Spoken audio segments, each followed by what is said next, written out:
Hello everyone, myself Vinay Kumar M. I am actually pursuing PhD in physics. So in this particular YouTube channel, I will be teaching physics, chemistry and mathematics actually starting from 8th standard till 12th standard. So if you want to learn physics, chemistry and mathematics, then please do subscribe to my channel.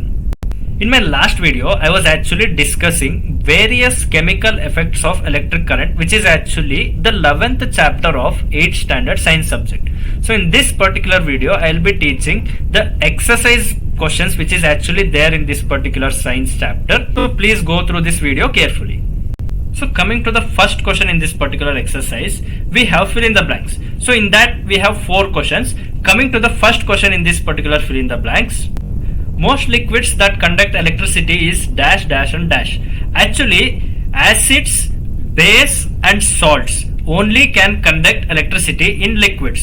So if you refer my previous video where I have explained distilled water actually cannot conduct electricity. Why? Because distilled water doesn't contain any kind of salt contents in it, and distilled water is neither acidic nor basic. Only acid solutions, base solutions or even neutral solutions which contains some salts in it will actually conduct electricity. So liquids to conduct electricity, either it should be acids, base or salt solution. Coming to the B question in this particular fill in the blanks, passage of electric current produces what? When you pass electric current, it will actually result in, so in this chapter you can actually see how electric current will be responsible for various chemical effects. For that you can actually refer my previous video. So answer for B question in this particular first question is chemical. Coming to the C question, actually the copper which is actually generated in that particular solution will be positively charged. Hence, positive charged copper atoms will be attracted to the negative terminal. So, the material which is connected to the negative terminal of that particular battery, so copper atoms move towards the material which is connected to the negative terminal of that particular battery. So, the answer for this C question will be negative.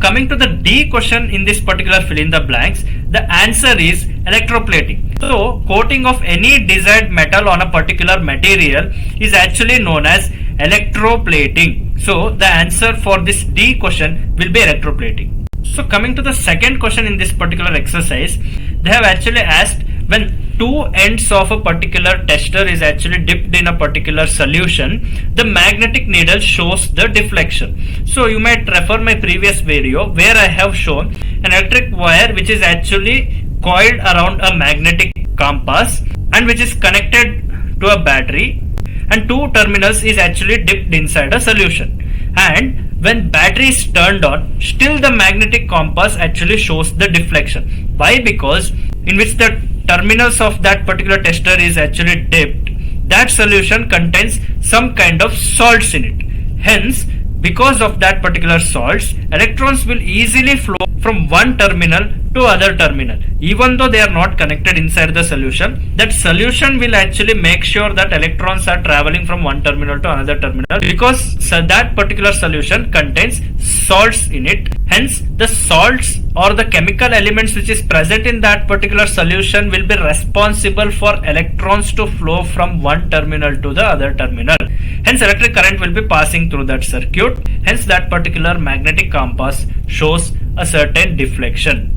So this kind of explanation you can give in your own words for this second question. Coming to the third question in this particular exercise, they have asked to give example of 3 liquids through which electricity can be conducted easily. Whenever a tester is actually placed in that particular solution, magnetic compass should show some deflection. That means that particular solution should actually conduct electricity. Name 3 liquids through which electricity can be conducted. So, as I mentioned, acids, base and salts which is there in a particular solution will actually be responsible for the conduction.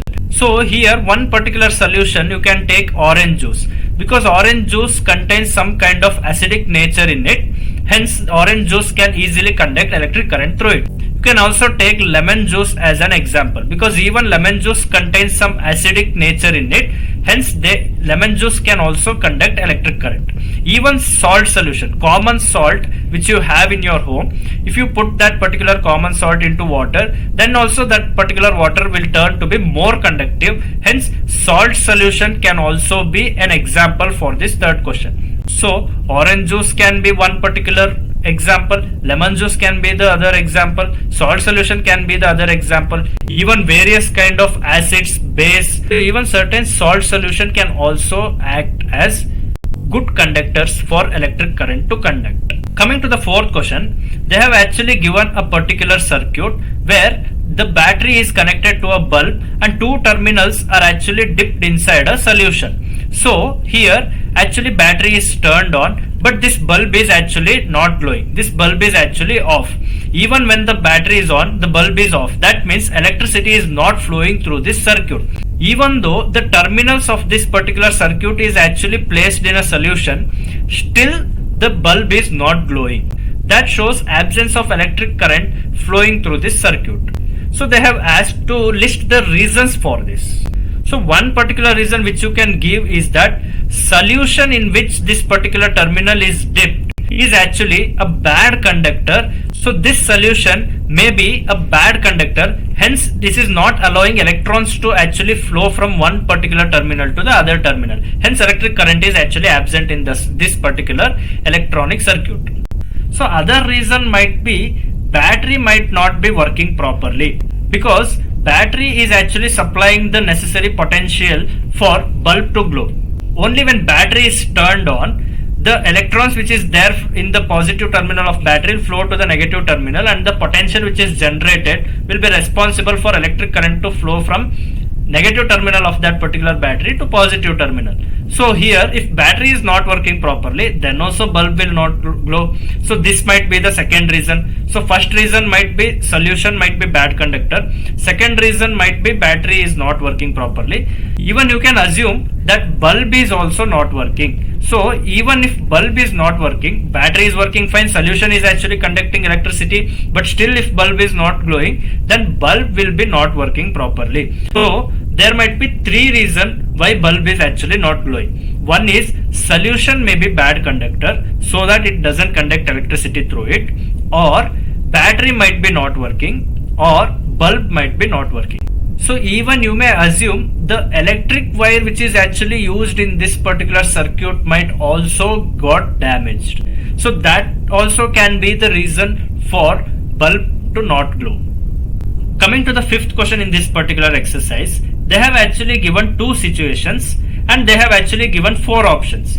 So in this, actually the first option will be correct. Why? Because they have actually given two solutions. One is A solution, the other is B solution. So when the circuit is actually connected through this A solution, when two terminals of a tester is actually dipped in this particular A solution, actually the bulb was actually glowing very much brightly. But if the same circuit is actually connected to B solution, the bulb is actually less bright.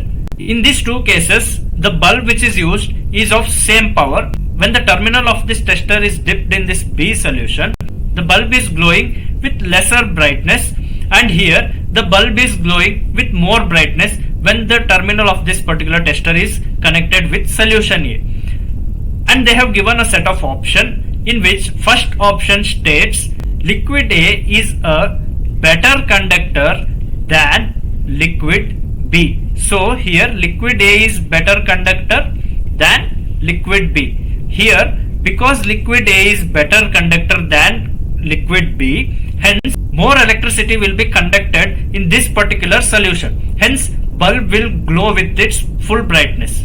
So coming to the liquid B, here liquid B is less conducting compared to the liquid A. Hence bulb which is connected in this particular circuit will be glowing with lesser brightness, and the bulb which is actually connected in this particular circuit is actually dipped in liquid A will glow with more brightness because liquid A is more conductive than liquid B. So the correct option is first option for this fifth question. Coming to the sixth question, does pure water conducts electricity? If not, what can we do for pure water to conduct electricity?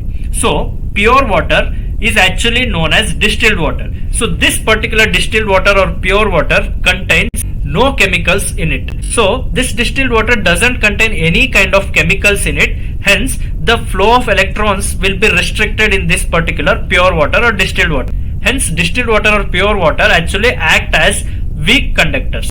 For this pure water and distilled water to be more conductive, we should actually add some salt, like common salt which we have at our home. We can add that to this particular distilled water, so that salt content which is present in that particular water will make that water more conductive. So even you can add some acids, or you can add some basic solution to that particular pure water, so that that particular pure water can become more and more conductive. So a water to become more conductive, it should contain certain amount of chemical elements in it, or it should be acidic or basic for that water to conduct electricity. So water is actually neutral, and water doesn't contain any kind of elements. Only hydrogen and oxygen will be there in that particular water.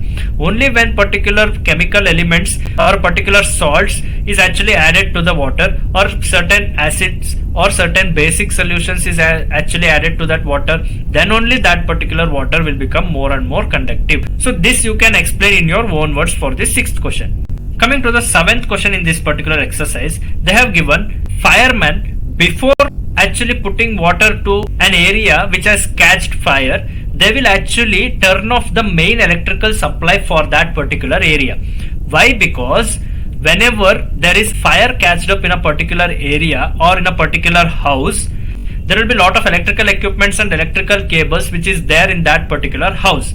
So since water which firemen are using will be more conductive, so when they use water to extinguish fire, that water might conduct electricity. So that might be more dangerous. Hence, to avoid that conduction, firemen will actually shut down the electrical supply for that house or to that area. So when electrical supply is actually stopped, then all electrical equipments will stop working. So there will be no electricity present in that particular area or in that particular house. Then they can actually use water to extinguish fire. Because as we all learnt in our previous video and also in this video, that water is a good conductor because it contains various amount of salts in it, various amount of chemicals in it. Hence water acts as a good conductor. Because water acts as good conductor, they will actually cut off the electrical supply present in that particular house or that particular locality. Then they start to extinguish fire which is actually catched by that house or by that particular locality. Coming to the 8th question, a child actually prepares a tester and he actually tests how much amount of electricity is actually conducted by normal drinking water and a sea water. So normal drinking water will be pure compared to sea water, because sea water contains lot of salt solution in it and normal drinking water doesn't contain that much amount of salts in it. Hence normal water will be less conductive and sea water will be more conductive. Because sea water contains more salt solution in it, sea water will be more conductive. Hence that child who is actually using a tester to test electric flow in sea water and drinking water, he will actually get more deflection in his magnetic compass when he actually dips that particular tester inside sea water, because sea water conducts more electricity. So that's why magnetic compass show more deflection, because more electricity is actually conducted in sea water, because sea water is more conductive compared to normal drinking water. Because drinking water, we actually remove some of the salts which is actually present in a water and then we actually drink that particular water. So that's why drinking water contains lesser amount of salts, but sea water contains more amount of salts. Hence sea water will be more conductive. Coming to the 9th question, is it actually safe to carry electrical equipments when it is raining heavily outside? It is actually wrong idea, because electrical equipments will be having some amount of charge which is present in that particular electrical equipments. If you actually carry that electrical equipments outside when it is actually raining heavily, so the water droplets which that particular rain contains will be conductive.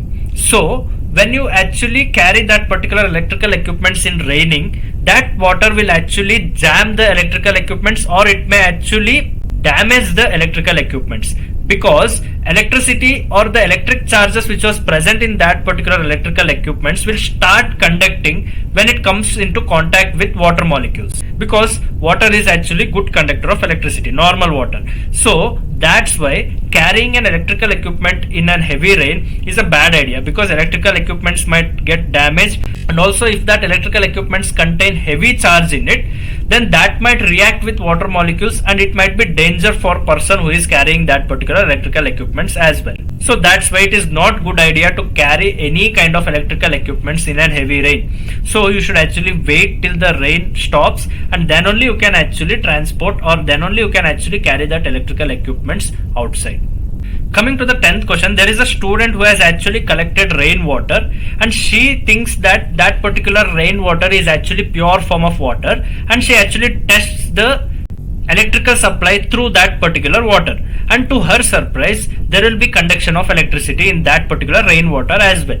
This actually shows that even electric current is flowing through that rainwater as well.